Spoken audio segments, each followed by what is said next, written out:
Hi guys, thank God, another lunch, another ulam, another pag-iisip na naman. Kaya naman i-share ko sa inyo itong another K-drama cravings ko. Ulitin ko, kaya naman please lang, paghating gabi na huwag kayo manonood ng K-drama. Oops, baka naman misinterpret na naman ng iba dyan. Ang sabi ko po, huwag hating gabi manonood ng K-drama kasi mahirap na, baka mag-crave kayo ay gabi na. Pero hindi ko sinabing hating gabi ko to niluluto. Ayan, malinaw na. Isa ito sa favorite dish ko dahil masarap at healthy. Meron din kasi siyang protein at vegetables. Kaya naman complete meal na, naghiwa lang ako ng carrots, potato, onion, and garlic. Itong garlic, ang dami kong i-prepare, hindi ko yan gagamitin lahat. Para naman hindi hassle na kada luto ko, magdidikdik ako ng bawang lalo na kapag maraming bawang ang gusto ko. Kaya naman pwede nyo rin gawin to, magpe-prepare lang kayo ng garlic gamit ang inyong food processor para mas mabilis. Kung wala naman, pwede nyo namang chop-chopin gamit ang inyong mga kutsilyo. Tsagaan nga lang. Lalo kung marami, tapos kunin nyo ang inyong malinis na container, lagyan na cooking oil. Ako ang ginagamit ko, olive oil, with sunflower oil para medyo mas mura-mura at healthy. Tapos, i-store ko lang yan sa ref, pero 3 days lang ang tinatagal dahil nauubos din agad. Shiitake mushroom po yan, pwede kayong gumamit ng kahit anong mushroom na gusto nyo.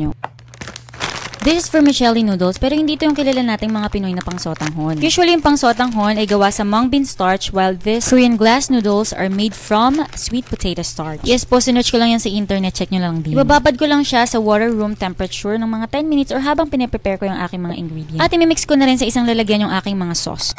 Pagsasama-samahin ko lang yung soy sauce, oyster sauce, fish sauce, vinegar na yung gamit ko ay brown rice vinegar, pero kung anong meron kayo dyan, gamitin nyo. Sugar and honey, pwedeng honey lang, pwedeng sugar lang din kung ano ang available na meron kayo. Yung garlic na na-prepare ko na pwede nyong gamitin anytime. Pepper and sesame oil. Para sa complete list of ingredients, don't worry, pinopost ko po yan sa description box or sa comment section. Check nyo na lang guys. Last, maglalagay ako ng samjang, isa siyang Korean soybean paste. Pero milder version siya, kaya sa mga hindi mahilig sa maanghang, okay na okay yan. Kung wala kayo yan, pwede namang wala, don't worry. So optional siya, pero must try. Magigisa lamang ako ng garlic gamit ang aking cute na pastel casserole from Masflex. Syempre yung link pinopost ko sa comment section or sa description box. Check nyo na lang. Ito yung aking chicken leg and thigh part. Naglagay lang ako ng mga pampalasa, asin, paminta at konting patis at hinayaan ko lang maluto hanggang sa maging slightly brown. Itusta-tusta lang natin ng bahagya. Tinatakpan ko para magtupig pa yan hanggang sa mantika na lang ang matira at maprito siya sa sarili ng mantika. Pag na-brown na yung ating chicken, ihulog lang natin yung potato at carrots. Isasabay na natin yan dahil medyo matagal silang maluto. At ilalagay ko na yung aking prepare na sauce kanina. Soy sauce, oyster sauce, fish sauce. Ayan, nakasulat sa screen. Hiningal sa pagbanggit no.